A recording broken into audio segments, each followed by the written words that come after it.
شاہین، باز یا ایگل، یہ ایک ہی پرندے کے مختلف نام ہیں، اور اس پرندے کو یعنی ایگل یا باز کو پرندوں کا بادشاہ کہا جاتا ہے۔ اور اگر اس پرندے کو پرندوں کا بادشاہ کہا جاتا ہے تو اس کے پیچھے بھی کچھ خصوصیات ہیں جو اس پرندے میں خاص طور پر پائی جاتی ہیں، جس کی وجہ سے اس پرندے کو پرندوں کے بادشاہ کا نام دیا گیا ہے۔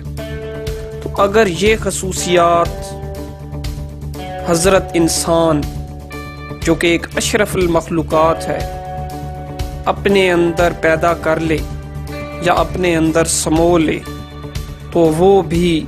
دنیا کا کامیاب ترین انسان بن سکتا ہے اور ایک بادشاہ کے درجے پہ فائز ہو سکتا ہے۔ تو آئیے چلتے ہیں کہ وہ کون سی خصوصیات ہیں، ان خصوصیات کا پتہ لگانے کی کوشش کرتے ہیں۔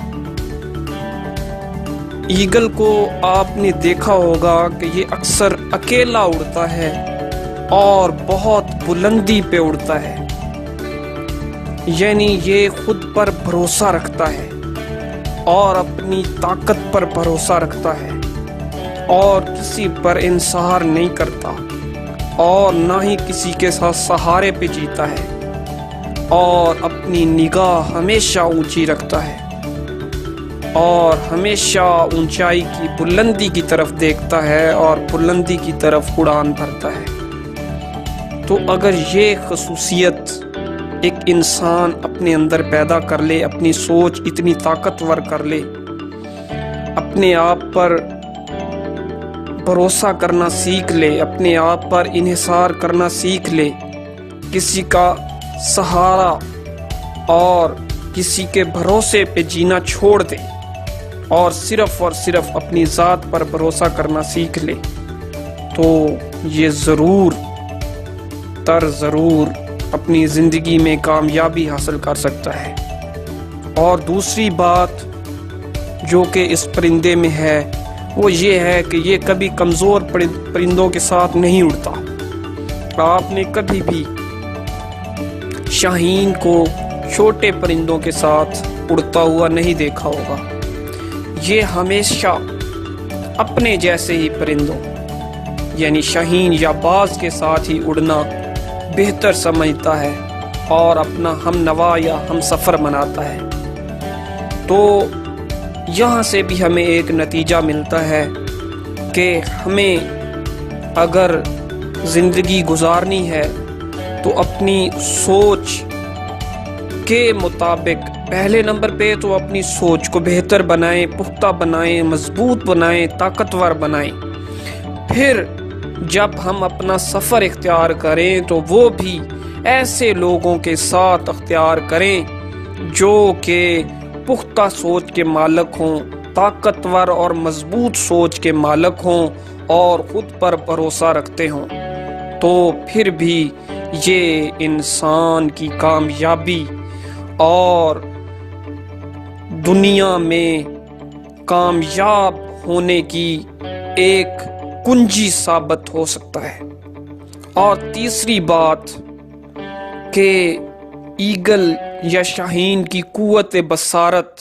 یعنی دور کی نگاہ بہت تیز ہوتی ہے اور یہ اپنے شکار کو بہت دور سے دیکھ سکتا ہے۔ یعنی کہ یہاں سے ہمیں جو پتہ چلتا ہے کہ ہمیں بھی اپنی نگاہ کو تیز بنانا چاہیے، دور اندیش بنانا چاہیے، دور تک سوچنا چاہیے کہ جہاں آج ہم ہیں، آج سے 10 یا 15 یا 20 سال بعد اگر ہم اپنا سفر اختیار کریں گے تو ہم کہاں تک پہنچیں گے اور 20 سال میں ہماری منزل کون سی ہوگی۔ تو یہاں سے ہمیں دور اندیشی کا سبق ملتا ہے۔ اور چوتھی بات یہ کہ شاہین طوفانوں اور آندھیوں سے بالکل نہیں گھبراتا اور بلکہ یہ ان کو اپنی حفاظت اور اپنے فائدے کے لیے استعمال کرتا ہے، وہ اس طرح کہ جب یہ ہوا چلتی ہے، تیز ہوا چلتی ہے،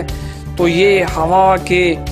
دوش پہ، اس ہوا کے دوش پہ خود کو اونچا اڑانے میں کامیاب ہو جاتا ہے اور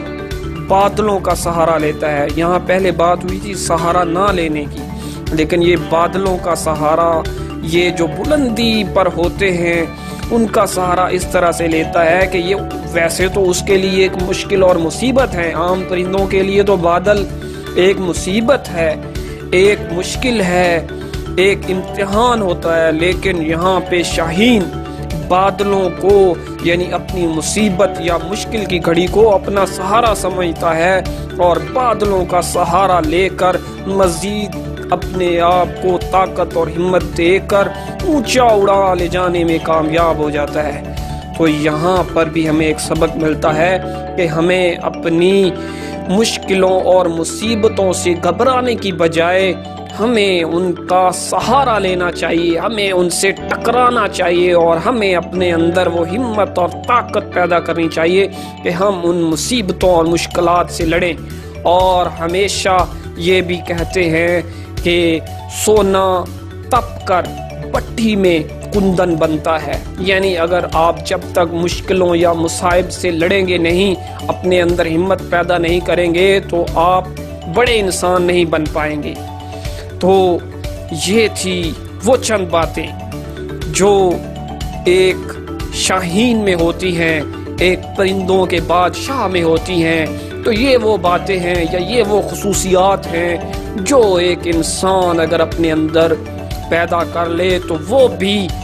بادشاہ کے مقام پہ فائز ہو سکتا ہے، وہ بھی ایک حکمرانی کے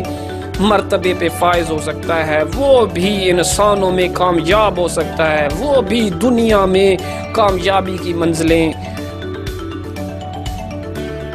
طے کر سکتا ہے۔ تو آئیے ہم اپنے آپ کو اس قابل بنائیں کہ اپنے اندر شاہین کی خصوصیات پیدا کریں، اپنے اندر ان خصوصیات کو سمو لیں تاکہ ہم بھی اعلیٰ مراتب پر فائز ہو سکیں۔ تھینک یو، اللہ حافظ۔